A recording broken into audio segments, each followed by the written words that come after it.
All right. Nice. This is the game. All right, so this is going to go on YouTube. This is round 4 of the Parma Open. So far, I'm 2-1. And before the game, the best I can do now, since I choked in round 2, is the best I can do is tie for second if I win. There's no way, like the way it was set up, the two guys were undefeated that were playing in the last round, so there's no way I can win. I can tie for second. And this round, I'm going to call it Father Esserman. Why? Well, because he's basically the Bible for my favorite opening. He wrote a book called Mayhem in the Mora, and that's kind of what we got in the game. This is a Smith-Morra Gambit. And I feel like I failed him in round 2 because I trapped the guy. If you haven't seen round 2 yet, that is the round where I would watch. If you haven't seen any of the videos, round 1 and 3 were like okay games, not really that exciting. Round 2 and this game are what I feel are the most exciting, and they're both Smith-Morras. And I failed him in round 2. I trapped my opponent in the opening, and then I was up a clean piece, and I choked. So I'm calling this game Father Esserman because this is my chance at redemption. I get the Smith-Morra on the board again, and we have to try to redeem ourselves to our Lord and Savior that created this beautiful opening. Not created it, but he's the world's leading authority now. He's an international master, and he's one of my favorite players, actually. That's why we're doing the 2 bonus puzzles after this game, is because just to pay some respects to that man, because he plays very exciting chess. He plays very aggressively, which is like the way I like to play. That's why I play the Smith-Morra. So he accepted everything. We have knight takes c3, and he already kind of made a weird move. Oh, not this move. d6 is normal, bishop c4. Queen c7 is an odd move. A lot of times in the Smith-Morra, the queen will go to c7, but normally later. And I don't even think Mark actually even covered this line in his book, because I think I'm actually supposed to play knight f3 before bishop c4. But anyway, I played queen e2, and basically when the pawn goes to d6, white wants to play knight f3, queen e2, castle, and bring the rook to the d file to x-ray the queen. I could have just played bishop b3, which is what the engine likes a little bit better, but I just played queen e2, and basically what I'm saying is I just want to transpose into the stuff that I know. Bishop b3, it says, is the only move that maintains an advantage for white. Queen e2 is still a good move. Wow, it's saying bishop e2. Queen d3 is interesting. Queen d3 is interesting. So I played queen e2, and now we get back into like Smith-Morra territory where it says it's basically equal or black's a little bit better. So let's turn those off. And then he played, and then the game goes normally after that. Queen c7 was a little bit of an odd move, but we ended up actually just transposing. Knight f3, castles, knight c6, bishop g4. We ended up just transposing into like normal stuff.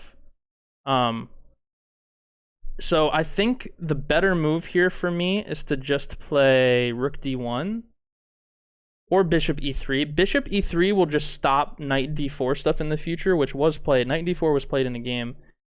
So this guy kind of played, and not only is this a Smith-Morra Gambit, but my opponent in round 2 also played bishop g4. So we're in similar territory here. We're in very similar territory. So bishop f4 is probably a little bit of an inaccuracy if we throw the lines back on. What did the engine want before that? Bishop d5 is a move that was not on my radar. Knight d5 is also a move, but he can just trade it. Those are moves, like, that's an engine move. Like, why would I want to trade off this knight? I don't really want to trade off the knight. I kind of have to play in aggressive fashion because I played a gambit, so it's a little odd to me that the engine wants to play that. But yeah, bishop e3 is the engine's second best move.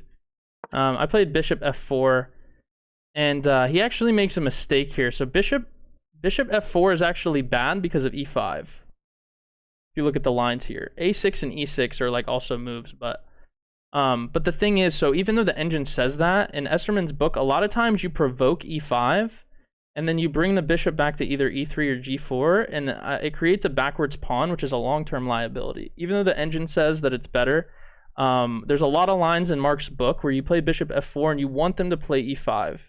You really do. And then the bishop will move, and you kind of just pile up on this pawn. That pawn becomes the focus for the rest of the game, and the e5 lines.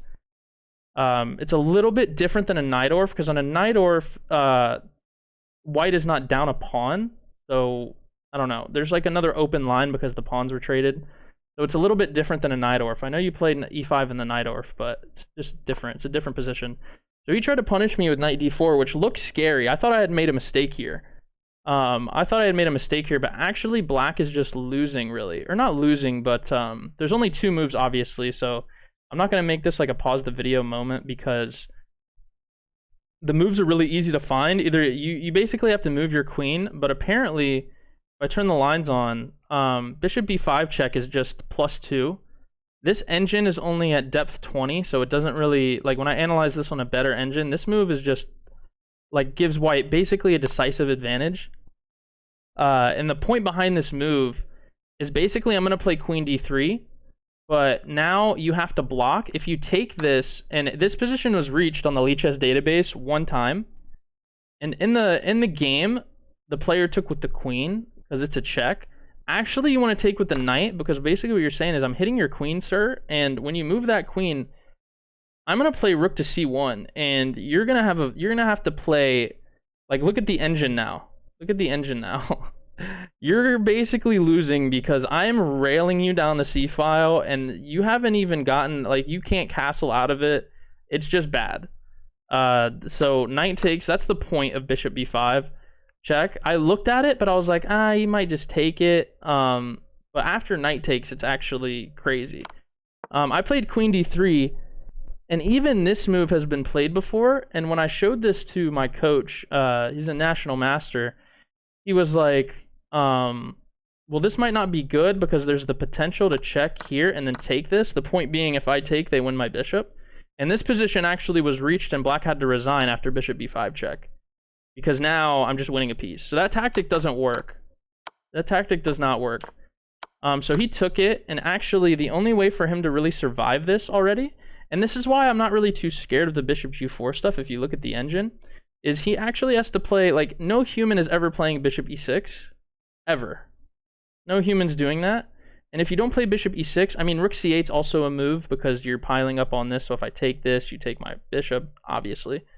But every human, after doubling the pawns like this, is always going to play bishop h6, which is what he played. And now, like, every move wins for white. I mean, white's just better.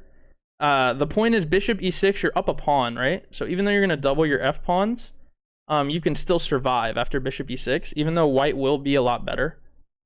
So this move optically looks good, but it's actually just kind of losing. Not losing, but like you're kind of have to walk a tightrope over the Grand Canyon to make it out of this. And that point is shown in the next move where I played knight b5. And then he makes the losing move. This position is actually so good for white. In the game, I was really scared of, when I played knight b5, I actually didn't see queen c5, which the engine doesn't like, but I feel like it gives black the best practical chances to try and bring the queen over. The thing is, though, as long as I don't mess up, so it's very important, if you played queen c5, you can't do something like bishop e3 and hit the queen again, because now when he swings the queen over, you need to keep this bishop here, because now that the knight on f3 has been traded off and the pawns are doubled, this bishop is going to be a key defender of the king. But actually after queen c5, I think it's like rook f to c1, and then when he swings over, if he ever tries to check, we just block, and if he ever tries to bring the knight in, we're happy to trade and undouble the pawns. So there's really no danger here, even though queen c5 looks kind of scary. And I think that objectively that's probably black's best option, because if you don't do that move, if you just move like anywhere really, you're either going to lose or you're going to be very passive. I think the engine actually calls for queen d8 here. If I look very quickly, yeah, queen d8 is the best move, but basically black is just losing in like every line. So he's already in trouble, but here he decided to, and I don't think he did this on purpose. I think he just didn't see my threat, so he played queen d7. And that move just loses on the spot. So if you want to pause the video, YouTube people, and try to figure this out, you can. I actually saw it fairly quickly, and the winning move here for white is just knight takes d6 check. And the problem is, if you take back, I'm winning your queen. I'm just flat out winning your queen. And also just the game. I'm winning your queen in the game because not only am I winning your queen, but your queen is actually one of your only active pieces. Like, this bishop is pretty active. This knight is staring at Like, not really too many good squares. The problem is you're just behind in development. Like, against the Smith Mora, you just can't play this way. This is how you get your head cut off. You can't do this. Like, you need to, like, either play e6 and get the bishop out this way. You can't just have a king on e8 and these pieces just undeveloped. Like, you're just dead. So he made an interesting choice here. The best move is probably to just take this knight and then maybe, I don't know, do something, but he's just busted. He played king d8, and he's playing for tricks, which I completely understand. The trick is if you still try to go bishop b5, the problem is, since the king is now moved, you're not taking this queen with check anymore. So if I play bishop b5, he can actually take my rook.